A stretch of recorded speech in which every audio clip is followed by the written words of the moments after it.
सम्मानित, आज के प्रेस वार्ता में आपसे संवाद करने आए राष्ट्रीय पटल पर इनकी पहचान है। हमारे बाएं तरफ बैठे हैं अविनाश पांडे जी, जो आपको आज के वार्ता आपके साथ संवाद करेंगे। मैं उनको अभिनंदन करता हूं, स्वागत करता हूं। इस मंच पर विराजमान हैं हमारे सम्मानित पूर्व अध्यक्ष, काउंसिल में हमारे लीडर मदन मोहन झा जी। मंच पर उपस्थित हैं हमारे पूनम पासवान जी, जो सेक्रेटरी AICC हैं। इस मंच पर तमाम हमारे लोग उपस्थित हैं। मैं सबको अभिनंदन करता हूं, स्वागत करता हूं। हमारे नवनियुक्त जितेंद्र जी हैं, जो हमारे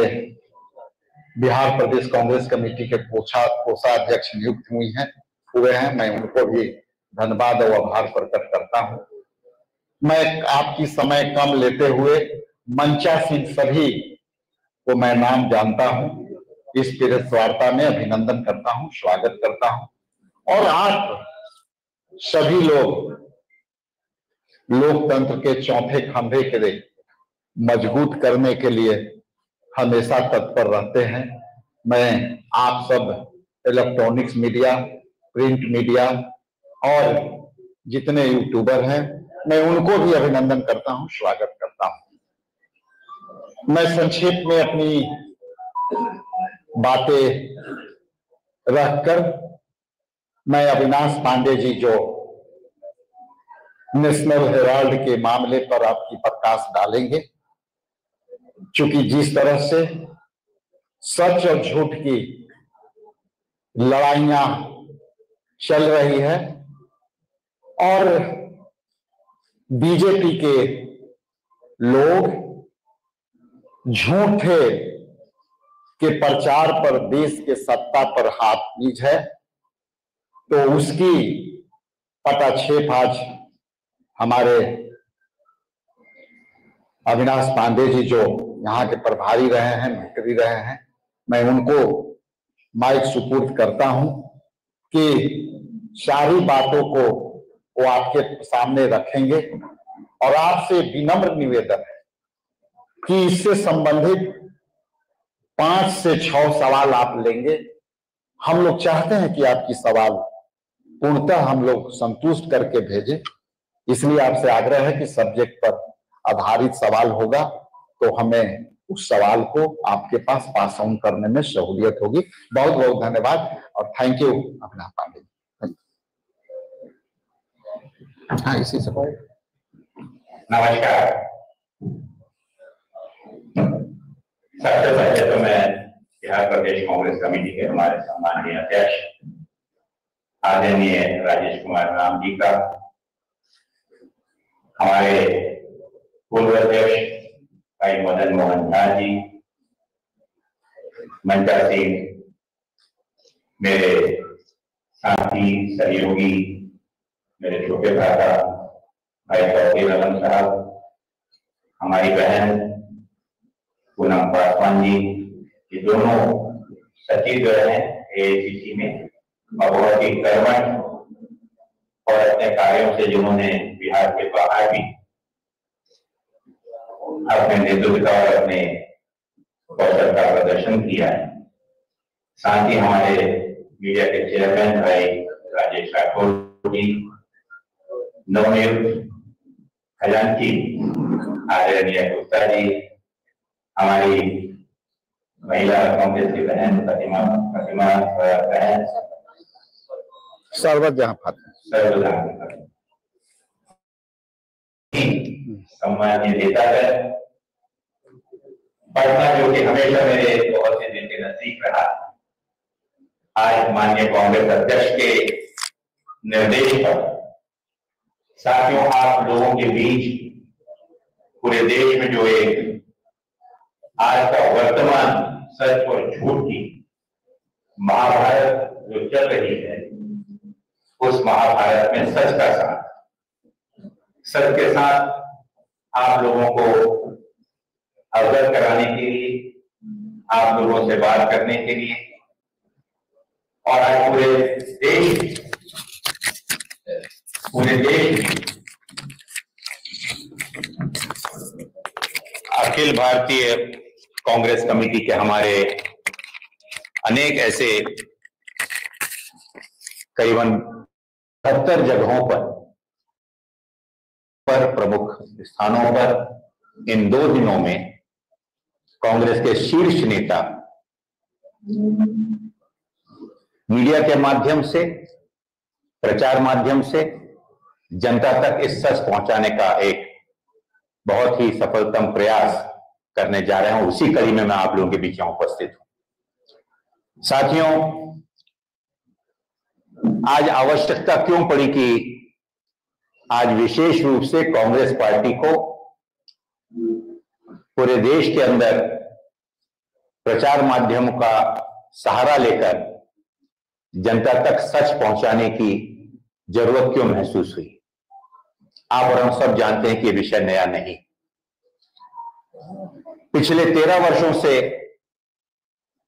जब से सुब्रमण्यम स्वामी जी ने इस विषय को उठाया, नेशनल हेराल्ड अखबार, जिसकी स्थापना 1937 में हमारे उस समय के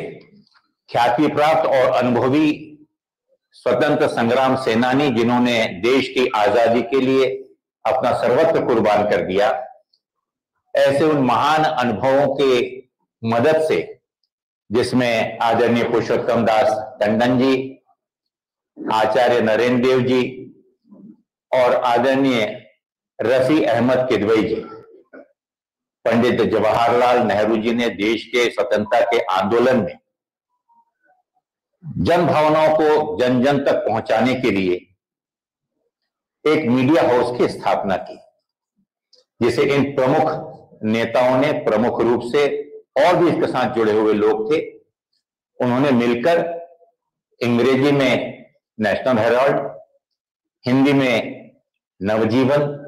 और उर्दू में कौमी आवाज, इन 3 भाषाओं में जनता के स्वतंत्रता आंदोलन की आवाज को बुलंद करने के लिए एक मीडिया हाउस की स्थापना की। मैं जानकारी आप इसलिए दे रहा हूं साथियों कि आज अगर हम देखें कि नेशनल हेराल्ड के बारे में जिस प्रकार का गैर प्रचार किया जा रहा है, और ये गैर प्रचार का उद्देश्य आप और हम सब भली भांति जानते हैं। अगर हम देखें तो ये मामला भारतीय जनता पार्टी का देश की जनता का ध्यान भटकाने के लिए, और जो शीर्ष नेतृत्व कांग्रेस का, जो आज हमारे पार्टी के सिरमौर है, उस पर आक्षेप लगाकर कांग्रेस कार्यकर्ताओं का मनोबल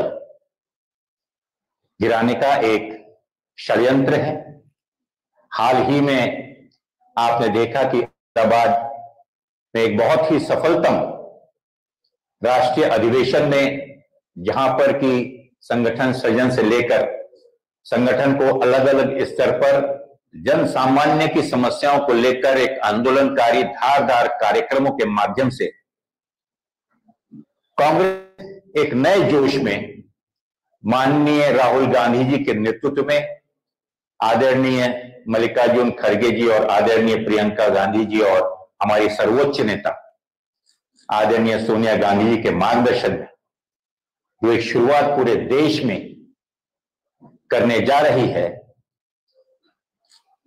निश्चित रूप से आप समझ गए होंगे कि वो सरकार, वो भारतीय जनता पार्टी का नेतृत्व आज पूरी तरह से डरा हुआ है। और आप जानते हैं कि जब व्यक्ति डरता है तब अपनी राजनीति के पैंतरे के बारे में ना सोचते हुए किसी प्रकार से जो प्रयत्न इनका पिछले 11 सालों से सफलतम तरीकों उसको मानते, जनता की आवाज को, जनता की समस्याओं को या जिन उद्देश्यों को लेकर, जिस पर विश्वास रखकर इस देश की जनता ने उन्हें सत्ता सौंपी है, इस मोर्चे पर, हर मोर्चे पर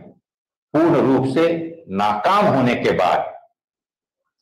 अब एक ही मकसद उनके पास में, किसी तरह जनता का ध्यान भटकाएं। चाहे वो माननीय सोनिया गांधी जी या राहुल गांधी जी पर इस प्रकार के अनर्गल आरोप लगाकर, चाहे नेशनल हेराल्ड जिसकी स्थापना पंडित जवाहरलाल नेहरू ने 1937 में इन सभी महानुभावों को साथ में लेकर 3 भाषाओं में की, और जिसका प्रमुख उद्देश्य था कि इस देश के लोगों तक सच्चाई पहुंचाकर अंग्रेजों की उस हुकूमत को उखाड़ फेंकने के लिए जो लाखों स्वतंत्र संग्राम सेनानी थे देश की जनता की, उनको उनके स्वाभिमान के बारे में, स्वतंत्रता के बारे में और हो रहे अत्याचारों के बारे में जानकारी दे सके। अगर ये वो न्यूज़पेपर है, ये वो संस्था है क्यों जिसका योगदान इस देश की आजादी में एक प्रमुख भूमिका के रूप में रहा, और वही कारण था कि 1942 के आंदोलन के बाद, भारत छोड़ो आंदोलन के बाद अंग्रेजों ने इस समूह को, इन पत्रिकाओं को बैन कर दिया, जो जाके इतने घबराए हुए थे कि 1945 में ये उन्हें बैन हटाना पड़ा। आप सब पत्रकार हैं, जैसा आदरणीय अध्यक्ष जी ने कहा, एक चौथे और बहुत ही महत्वपूर्ण स्तंभ हैं लोकतंत्र के। हम सब ने मिलकर संविधान बनाया, और संविधान को इस तरह से बनाया कि जहां पर किसी प्रकार का अन्याय ना हो, और देश का हर एक व्यक्ति, राजा से लेकर, पूर्ण विश्वास के साथ में, स्वाभिमान के साथ में, निडर होकर स्वतंत्रता के साथ यहां पर रह सके और अपनी भावनाओं को व्यक्त कर सके। अगर कुछ गलत हो रहा है, कोई अत्याचार हो रहा है, तो आवाज उठा सके। लेकिन आपने देखा होगा कि आज की वर्तमान सरकार में फिर आना कि नेशनल हैराना लेकर कांग्रेस के सर्वोच्च नेतृत्व को डराने का, धमकाने का, और उसके माध्यम से देश की जनता को फिर एक संदेश देने का प्रयत्न कर रही है, जहां पर कि अपने सबसे प्रिय और अपनी पसंदीदा जो उनकी आपराधिक संस्था है, जिसे मैं कहता हूं कि हमारी आपराधिक वसूली मशीन, जिसको मैं कह सकता हूं, या दूसरे शब्दों में कहें तो आज खुले रूप से सब लोग जानते हैं कि आज की तारीख में इस देश का प्रवर्तन विभाग, ईडी, भारतीय जनता पार्टी का, मोदी जी का, अमित शाह का एक इलेक्शन डिपार्टमेंट बन के रह गया है। और इस ईडी का भले ही हम प्रवर्तन मंत्रालय और प्रवर्तन विभाग के नाम से जाने, लेकिन आप देख रहे हैं कि किस प्रकार से खुला नंगा लोकतांत्रिक कृत्य इस ईडी के माध्यम से किया जा रहा है। जो विपक्ष में हैं उनकी आवाज को दबाने के लिए, जो कल तक के सबसे ज्यादा भ्रष्टाचारी थे, उन्हें उसका डर धमकाकर, और जिस समय वो कांग्रेस पार्टी छोड़कर अगर भारतीय जनता पार्टी में आ जाते हैं तो एक वॉशिंग मशीन के रूप में वो पवित्र हो जाते हैं और धन्य करते हैं उस ईडी का, जो उन्हें आंख दिखाकर और फिर उनकी असली जगह पर उन्हें बैठा देती है। साथियों, उठाकर देखिए वो डाटा। अगर 100% में से पिछले 12 सालों में मात्र 1% ईडी डिपार्टमेंट के केसों का फैसला हुआ है जहां पर कि अपराधियों को सजा मिली है। बचे कितने? 99। 99% में से 98% केस वो हैं जिन पर आज तक न निर्णय हुआ, लेकिन जो केसेस जिन पर हुए हैं वो सभी राजनीतिक प्रतिद्वंदी, विपक्ष के नेता या विपक्ष के वो लोग हैं जिन्होंने इस सरकार की असलियत को, इस सरकार को का काम और जनता तक उनके को पहुंचाने का कार्य किया हो। और उनका प्रयोग उन 98%, 98% लोगों पर आज भी चल रहा है कि उन लोगों को डरा के, धमकाकर, पैसे वसूली कर कर या किसी प्रकार से आतंकित कर कर उनको घर पे बैठा दिया जाए। आज उनके बीच में आया हूं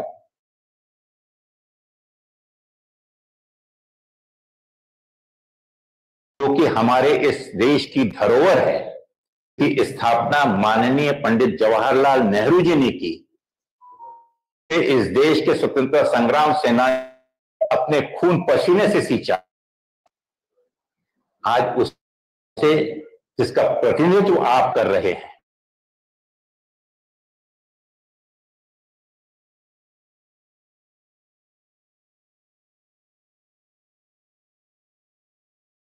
नहीं हूं, लेकिन कांग्रेस कुछ साझा करने के लिए आया हूं और आपकी मदद चाहता हूं, क्योंकि मीडिया के आप भी एक महत्वपूर्ण अंग हैं। आज 1937 में जो प्रासंगिक था, आज भले ही वो प्रासंगिक ना हो, लेकिन आज भी हिंदुस्तान और माननीय राहुल गांधी जी, कांग्रेस पार्टी इस देश के दूसरे स्वतंत्रता की लड़ाई में जुटे हुए। कांग्रेस का कार्यकर्ता पूरे देश के अंदर बिना किसी डर के, बिना किसी भय के, जब माननीय सोनिया जी और राहुल जी के ऊपर में ईडी का हमला हुआ कि एक व्यक्ति के समर्थन के साथ गांधी परिवार आज इस देश की लड़ाई का, इस देश के विपक्ष का, सामान्य गरीब का, किसान का, हमारी बहनों का, मातृशक्ति का, बेरोजगार युवकों का, छोटे छोटे दुकानदारों का, छात्रों का, ओबीसी, एससी, एससी, हमारे माइनॉरिटी भाइयों का, आज हर एक के ऊपर हो रहे अत्याचार के विरोध में बिना किसी डर के आवाज उठाने का काम अगर इस देश में वाकई में कोई नेता कर रहा है तो साथियों आप सब हैं। मोदी की आंख में आंख, चाहे वो पार्लियामेंट हो, चाहे वो सड़क हो, माननीय राहुल गांधी जी और उनके नेतृत्व में कांग्रेस का एक एक कार्यकर्ता, ऐसे दसों हमले हो जाएं, हम डरने वाले नहीं। साथियों, जिस आवाज को लेकर जब इस देश की जनता ने यह महसूस किया और एक मायूसी का वातावरण पूरे देश में छाया हुआ था, किसान आत्महत्या कर रहे थे, आंदोलन करने वाले 800 से ज्यादा किसानों ने आत्महत्या, उनकी मौतें वहां पर हो गई, शहादत उन्होंने दे दी। उसके बावजूद भी मोदी जी के कानों में जू नहीं रेंगी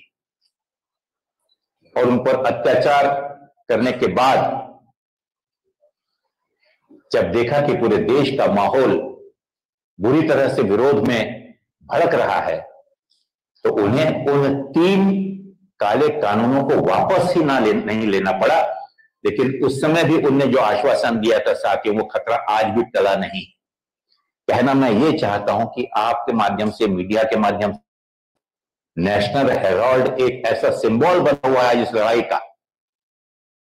जिसमें माननीय सोनिया गांधी जी, राहुल गांधी जी और गांधी परिवार के हर एक सदस्य का, आदरणीय प्रियंका गांधी जी, गांधी परिवार के हर सदस्य में जो राजनीति में हो या भले ही ना हो, लेकिन प्रत्यक्ष अप्रत्यक्ष रूप से उन्हें आतंकित कर कर देश के कांग्रेस जनों के बीच में ये संदेश देने का जो असफल प्रयत्न भारतीय जनता पार्टी कर रही है, हम उसका घोर निषेध करते हैं। साथियों, मैं आपसे कहना चाहूंगा कि जो आरोप लगाए हैं, अगर आप देखें तो वाकई में हास्यास्पद है, ये विडंबना है कि आरोप क्या लगाए हुए हैं कि मनी लॉन्ड्रिंग हुआ। मनी लॉन्ड्रिंग में पैसों की आवश्यकता होती है, कैश की आवश्यकता होती है। लॉन्ड्रिंग मतलब उसकी अफरा तफरी। उसे जैसे वो नेताओं की लॉन्ड्रिंग करते हैं आजकल भारतीय जनता पार्टी ईडी के माध्यम से, जितने भी कुकृत्य करने वाले देश के नेता हैं उनको लॉन्ड्रिंग कर कर वॉशिंग मशीन में धुलाते हैं। यहां पर उनका आरोप है कि मनी लॉन्ड्रिंग हुई। साथ में आपको बतला दूं कि एजेएल जो कि 1937-38 में जिसकी स्थापना, जिसके अंतर्गत ये 3 अखबारों का प्रकाशन शुरू हुआ, चलते चलते घाटे के कारण और अखबार नहीं चला पाने के कारण, क्योंकि आर्थिक रूप से कमजोर होने के कारण एक जैसा घाटा चल रहा था। लेकिन हमारी राष्ट्रीय धरोहर होने के नाते और कांग्रेस निश्चित रूप से इस पत्रिका के बारे में पूर्ण रूप से समर्पित होने के कारण कई वर्षों तक 100 से भी ज्यादा छोटे छोटे चेक्स के माध्यम से कर्ज दिया गया। और जब यह एहसास होने लगा कि हमारे वहां पर काम कर रहे कर्मचारी बिजली के बिल, किराया ये जब नहीं दे पा रहे हैं, तो ऐसे अवसर पर कानूनी सलाह के अनुसार देश में और पूरी दुनिया में जिस प्रकार की प्रचलित चलन है, एक धर्मदाय संस्था यंग इंडिया के नाम से एक कंपनी बनाई गई, जिसने 50 लाख रुपए के साथ में जो करीबन 90 करोड़ का 900 करोड़ का जो 90 करोड़ का जो लोन था उसे ग्रहण कर और इस संस्था को कायम रखकर आगे चलाने का प्रयत्न, मदद, सहयोग ऐसी संस्था के माध्यम से जहां पर ना ही कोई पैसे का लेन देन है, ना कोई पगार है, ना किसी प्रकार की उसका लाभ कोई ले पा रहा है। और ऐसी जगह पे जहां पर वो मनी लॉन्ड्रिंग की बात कर रहे हैं कि जहां पर ना ही संपत्ति किसी प्रकार से संपत्ति की तरह से हस्तांतरित हुई, ना ही किसी प्रकार के पैसों का लेन देन हुआ। इसे जो कानूनन विद्वान लोगों ने जो एडवाइस किया, उस नई कंपनी में प्रमुख शेयर होल्डर बने उस समय तब की तत्कालीन हमारी कांग्रेस अध्यक्षा सोनिया गांधी जी, तत्कालीन हमारे कोषाध्यक्ष आदरणीय मोतीलाल वोरा जी, तत्कालीन महासचिव आदरणीय ऑस्कर फर्नांडिस जी और तत्कालीन महासचिव आदरणीय राहुल गांधी जी, ये 4 शेयर होल्डर्स बने। और 2 शेयर होल्डर्स आदरणीय सुमन दुबे जी और हमारे दूसरे हमारे साथी जो हैं सैम पित्रोड़ा जी, ये 2 गैर शेयर होल्डर जिनके पास कोई शेयर नहीं है, डायरेक्टर अपॉइंट। साथियों में कहानी शुरू होती है 1912 से। 1912 में विद्वान माने जाने वाले बहुत ही नोन अधिवक्ता आदरणीय सुब्रमण्यम स्वामी जी, इन्होंने इस बारे में 2012 में शिकायत की कि ये गैर व्यवहार हुआ है, ये मनी लॉन्ड्रिंग हुआ है, ये हजारों करोड़ की प्रॉपर्टी जो कि नेशनल हेराल्ड की है, एजेएल की है, उसे हथियाया गया है। एक बात बता दूं साथियों, आप रोज सुनते होंगे भारतीय जनता पार्टी अलग अलग मीडिया के माध्यम से ये प्रचार कुप्रचार करने में लगी हुई कि 5000 से भी ज्यादा की संपत्ति एजेएल की है, जिसे यंग इंडिया ने हड़प लिया, जिसे कांग्रेस के आदरणीय सोनिया जी और राहुल गांधी जी ने हड़प लिया। वाकई में हास्यास्पद है। मोदी सरकार की ही इनकम टैक्स डिपार्टमेंट ने खुद जो मूल्यांकन किया 2015 में, और जहां पर 483 करोड़ का मूल्यांकन किया गया, लेकिन उसमें भी बता दूं वो भी हास्यास्पद है, क्योंकि 6 जगहों पर एजीएल की प्रॉपर्टी, मैं जानबूझ के थोड़ा विस्तार में आपको बताऊं कि उद्देश्य मेरा आज, जिसमें दिल्ली, लखनऊ, बंबई, और इसके बाद में आप देखेंगे तो ये संपत्तियां दिल्ली, पंचकुला, पटना और इंदौर। और इसमें बता दूं सिर्फ एक ही जगह प्रॉपर्टी है जो कि फ्री होल्ड है, वो है लखनऊ की, बाकी सभी जगह की प्रॉपर्टी लीज होल्ड है। अब मुझे बतलाइए कि जिस लीज होल्ड प्रॉपर्टी को लंबे समय के लिए अगर किसी से लिया हुआ है तो उसको आप कैसे हस्तांतरित कर सकते हैं? हास्यास्पद है। लेकिन जिस आधार पर, जिस विश्वास के साथ 2014 के बाद में इस देश के लोगों ने एक जुमला पार्टी के रूप में, अभी तक भी कई लोग उस पर अंधविश्वास कर कर दौड़ रहे हैं और ये भूल गए कि उसके चलते हुए इस देश की का भाईचारा, इस देश की गंगा जमनी तहजीब, इस देश के में बढ़ता हुआ बेरोजगारी, इस की आसमान छूती हुई महंगाई, इस देश की जर्जर होती हुई अर्थव्यवस्था, इन सभी इस देश को कहां ले जा रही है। आज भी कई लोगों की आंखें बंद हैं और विश्वास कर रहे हैं कि जिस प्रकार का प्रचार माध्यम से गैर प्रचार करने का काम भारतीय जनता पार्टी कर रही है, उसी चीज के कुछ स्पष्टीकरण करने के लिए मैं आप लोगों के बीच आया हूं। साथियों, मैंने कहा 2012 में सुब्रमण्यम स्वामी जी ने तकरार की इलेक्शन कमीशन के साथ, उनकी शिकायत को इलेक्शन कमीशन ने निरस्त कर दिया। उस निरस्त करने के बाद आप देखेंगे कि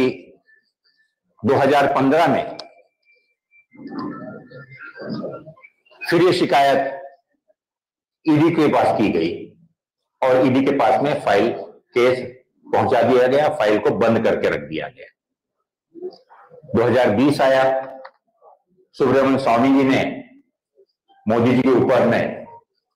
पूर्ण रूप से आरोप प्रत्यारोप, गाली गलौज शुरू की। 2021 में फिर से इसको शुरुआत कर दी गई और जिसका फैसला पहले हो चुका था उसे फिर से रीओपन करके उसकी शुरुआत कर दी गई। 2023 में आपने देखा होगा कि माननीय सोनिया गांधी जी को 34 घंटे और आदरणीय राहुल गांधी जी को 64 घंटे ईडी ने बुलाकर बिना खाना पानी दिए हुए सिर्फ देश की जनता को यह संदेश देने के लिए कि भले ही आप कितने भी बड़े नेता हो, भले ही कितने लोकप्रिय हो, भले ही आपने इस देश की स्वतंत्रता से लेकर इस देश में लोकतंत्र को बचाने के लिए अपने प्राणों की आहुति दी हो, भले ही आप उस राष्ट्रमाता इंदिरा गांधी के सपूत हों, भले ही जवाहरलाल नेहरू के वंशज हों, लेकिन आज आरएसएस की, भारतीय जनता पार्टी की, मोदी की, अमित शाह का साम्राज्य है और उसमें आपको जो हम बोलते हैं वही कानून कहलाएगा। आप गौर करेंगे कि क्या इस प्रकार के हस्तांतरण, इसे हस्तांतरण कहते हैं, हस्तांतरण इससे पहले नहीं हुआ। अगर छोटा सा मैं उदाहरण आपको बताऊं साथियों, तो आप भी हंसेंगे कि इससे भी बड़े बड़े हस्तांतरण इससे पहले हो चुके और इस बीच में ही हुए। एक छोटा वो उदाहरण मेरे नजर में आया जिसे यहां पर उल्लेख किया गया है और मैं आपको ये कागज जिसमें दे रहा हूं, आप सबको एक 10 मिनट के अंदर आप सबके पास में दूंगा, क्योंकि उद्देश्य है कि इसमें कुछ तकनीकी चीजें हैं तो अगर मैं गलत हूं तो आप जरूर बोल सकते हैं कि कांग्रेस पार्टी झूठ बोल रही है, संविधान झूठ बोल रहा है, पार्टी के प्रवक्ता झूठ बोल रहे हैं। लेकिन अगर सच है तो जरूर एक मीडिया हाउस को बचाने में और उसके माध्यम से संदेश पहुंचाने के लिए मैं आपकी मदद चाहूंगा। एक कंपनी है रुचि सोया, जिसे बाबा रामदेव जी ने,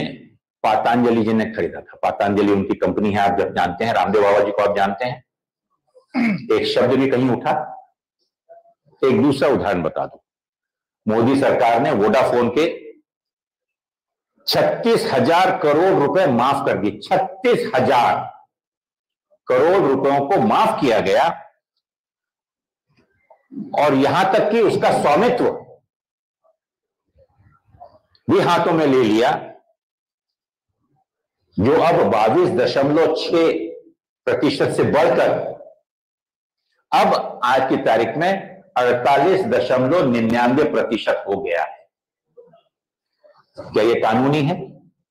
जहां पर 36,000 करोड़ रुपए माफ भी कर दिए गए, यहां पर मात्र 90 करोड़ रुपयों के लिए ये शेयरों को, क्योंकि वो संस्था चलती रहे, जो प्रकाशन चल रहा है, आज भी नेशनल हेराल्ड का प्रकाशन चल रहा है, आज भी नवजीवन प्रकाशित हो रहा है, आज भी हमारा कौमी आवाज जो है आज भी डिजिटल प्लेटफॉर्म पे अपनी उपस्थिति दर्ज किए हुए है। लेकिन 36,000 करोड़ रुपए माफ कर देके वहां पर जू भी नहीं रही। मैं आपको बताना चाहूंगा साथियों कि जो मैंने आपसे कहा कि 1937 में ये शुरुआत हुई और छोटे छोटे चेक से जब संस्था घाटे में थी तो कांग्रेस की तरफ से या कांग्रेस की संस्थाओं की तरफ से उसे लोन दिया गया और इसके बाद में उस लोन के एवज में उस संस्था को आगे बढ़ाने के लिए उसकी लायबिलिटी जितनी थी वो इस कंपनी ने ले ली। ना ही कोई संपत्ति ट्रांसफर हुई, ना ही एक पैसा माननीय सोनिया गांधी जी या राहुल गांधी जी ने पगार, चाय, पानी या लाभ के रूप में। एक और बतला दूं साथियों, जो धर्मदायी संस्थाएं होती हैं, ये एजीएल जो है, जो यंग इंडिया जो है, ये धर्मदायी संस्था है। बात ये होती है कि बिना प्रॉफिट के, नो प्रॉफिट नो लॉस, इसमें किसी प्रकार से मुनाफा ये उसका उद्देश्य नहीं होता, सेवा भाव इसका प्रमुख उद्देश्य होता है। और इसी के चलते हुए कोई भी डायरेक्टर ने एक पैसे भी अभी तक के उसमें छुआ तक नहीं, ना कहीं उनको मुआवजा कभी मिला है। मनी लॉन्ड्रिंग कहां से हो गई? ना संपत्ति ट्रांसफर हुई, ना पैसा ट्रांसफर हुआ, ना कोई लाभ ट्रांसफर हुआ, ना कोई उससे फायदा आपको मिला। और एक चीज बता दूं कि सिर्फ लखनऊ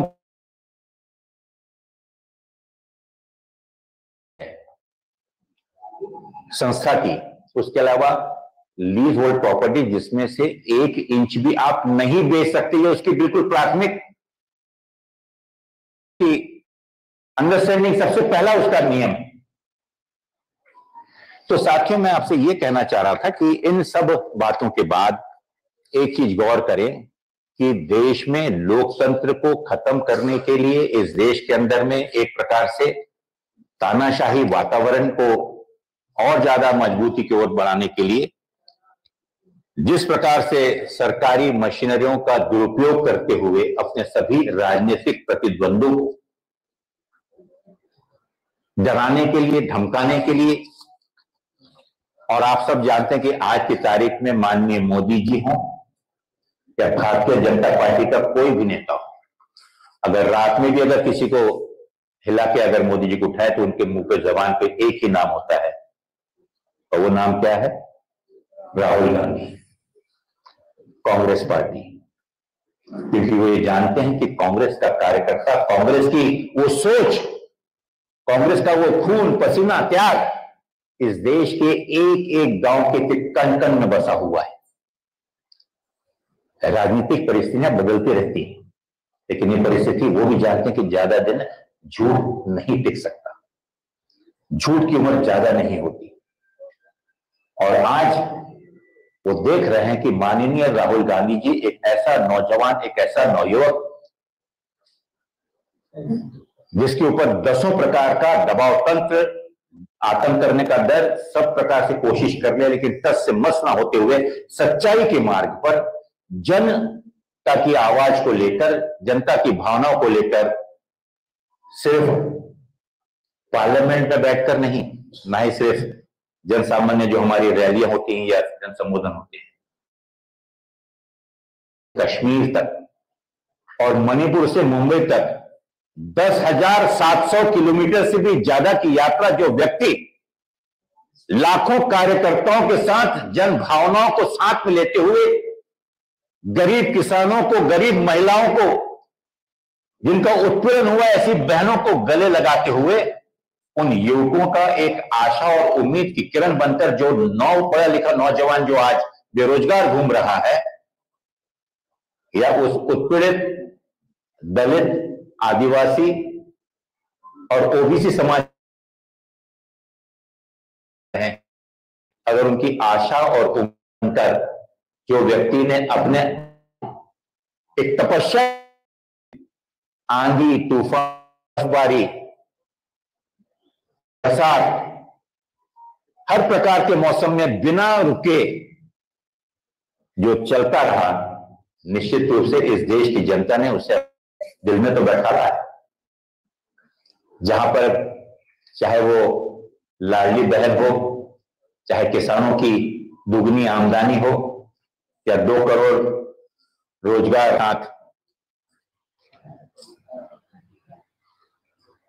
के द्वारा जो अत्याचार हो रहा था, उस अत्याचार के विरोध में जिसने आवाज उठाई, हम कटिबद्ध हैं,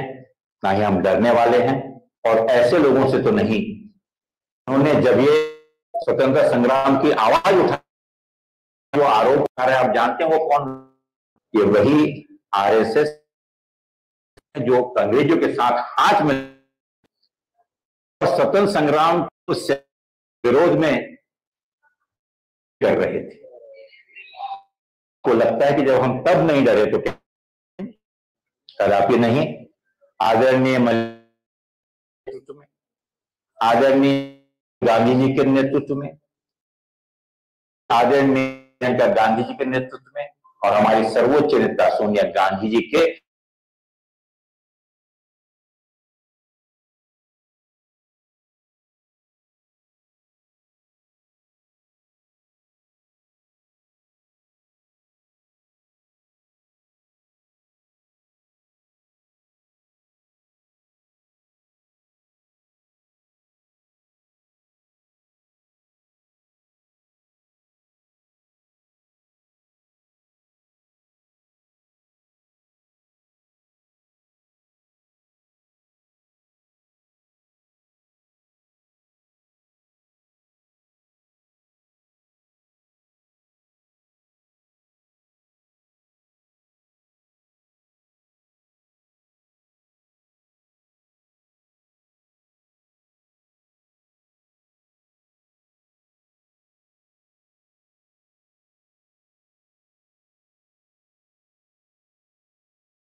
और वही ये बोल रहे हैं जो अंग्रेजों के साथ हाथ मिलाकर और स्वतंत्र संग्राम सेनानियों के विरोध में मुखबिरी कर रहे थे। तो आपको लगता है कि जब हम तब नहीं डरे तो क्या आज हम डरेंगे? कदापि नहीं। आदरणीय मल्लिकार्जुन खड़गे जी के नेतृत्व में, आदरणीय राहुल गांधी जी के नेतृत्व में, हमारी आदरणीय नेता प्रियंका गांधी जी के नेतृत्व में और हमारी सर्वोच्च नेता सोनिया गांधी जी के मार्गदर्शन और उनके संरक्षण में इस देश का, कांग्रेस का एक एक कार्यकर्ता जन जागृति करेगा, घर घर हम जाएंगे। इसको लेकर आने वाले दिनों में राज्य स्तरीय रैलियां हर प्रदेशों के राजधानियों में की जाएगी, हेडक्वार्टर्स में की जाएगी और उसके बाद में देश के हर जिलों में इसी मुद्दे को लेकर हम जाएंगे। और जो वास्तविकता आज मैंने आपके सामने रखने की कोशिश की, जिसे लिखित रूप में आपके पास में इलेक्ट्रॉनिक डिजिटल माध्यम से तो मिलेगा ही, लेकिन मैं निवेदन करूंगा आदरणीय राजेश जी से कि कृपा करके मदद करें। और इसमें हमने एक दिया हुआ है, सच क्या है और झूठ क्या है। झूठ का प्रचार क्या हो रहा है, उसके सामने में सच क्या है और सच्चाई। इसके चलते हुए कोई भी आपका प्रश्न हो आप पूछ सकते हैं, मैं कोशिश करूंगा कि आपको समाधानकारक जवाब दे सकूं। निवेदन यही रहेगा कि इसे नेशनल हेराल्ड से ही जोड़कर रखें तो ज्यादा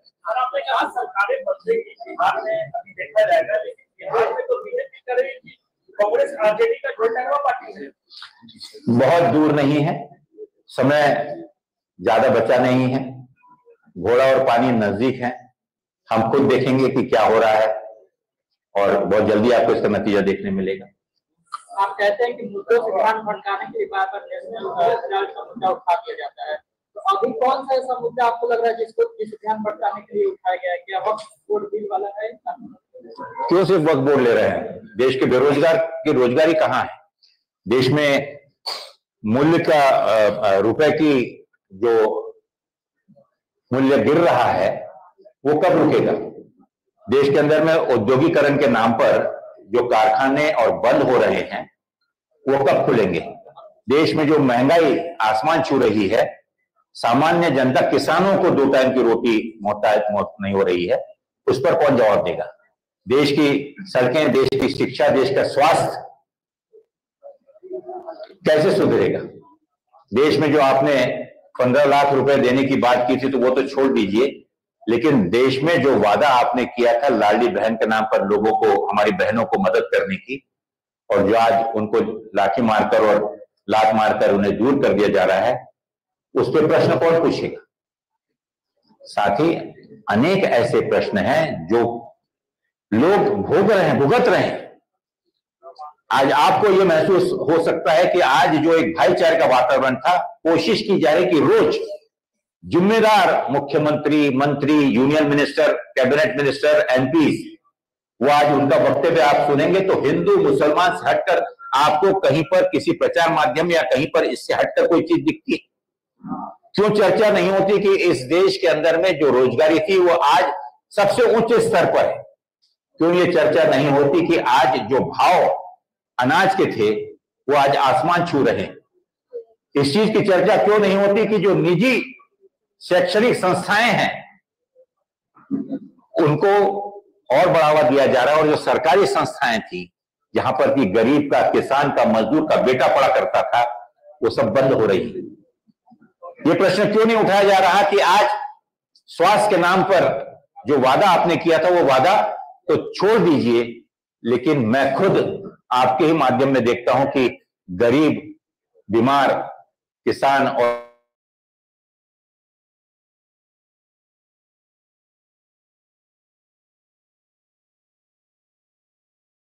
भटकाने का बहुत ये है। कभी वक्फ ला दिया, कभी मंदिर ला दिया, कभी मस्जिद ला दिया, कभी कुंभ ला दिया, कभी मेला ला दिया। इस प्रकार से आप देखेंगे तो इस देश के अंदर में सिर्फ बांटो और राज करो और लोगों का ध्यान प्रमुख मुद्दों से हटाते रहो, चाहे फिर वो हेराल्ड हो, चाहे वो वक्फ हो, चाहे वो मंदिर और मस्जिद और ईद हो। हर इसमें आप देखेंगे किसी प्रकार से तनाव समाज के बीच फैलाकर और प्रमुख मुद्दों से लोगों का ध्यान हटाया। Thank you. आप सब लोगों को पर्चा दे दिया। आप लोगों का बहुत बहुत आभारी हूं। आप सब लोगों ने सुना। मेरे आपसे यही निवेदन होगा कि आप अपने माध्यम से कोशिश करें कि इसमें सही रूप में